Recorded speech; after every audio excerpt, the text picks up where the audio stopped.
Ամառվա շոգ օրերին, երբ բնությունը կարծես ապրում է իր ամենաակտիվ շրջանը, ակտիվանում են նաև նրա ամենախորհրդավոր բնակիչները՝ օձերը։ Տաքացող եղանակը, բաց տարածքներում հանգիստն ու գյուղատնտեսական աշխատանքների ակտիվացումը մեծացնում են մարդկանց և սողունների հանդիպման հավանականությունը։ Հիմնականում օձերը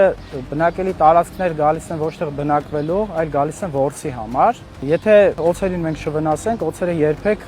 ոչ կվնասեն, ոչ էլ կհարձակվեն մարդու վրա։ Օձ տեսնելիս անհրաժեշտ է պահպանել 2-ից 2.5 մետր հեռավորություն, խուճապի չմատնվել եւ անշարժ մնալ։ Իսկ եթե օձը հայտնվել է բնակարանում կամ բակում, պետք չէ ինքնագործունեությամբ զբաղվել։ Պետք չի բռնել օձին։ Պարզապես պետք է զանգել 112 եւ հրկարները կգան, իրեն կտեղափոխեն անվտանգ վայր։ Ինչ անել, եթե օձն արդեն հասցրել է խայթել։ Եթե թունավոր օձ է գծել, պետք չէ լարվել, պետք է հեղուկներ խմել, մոտենալ մոտակա բժշկական կենտրոն։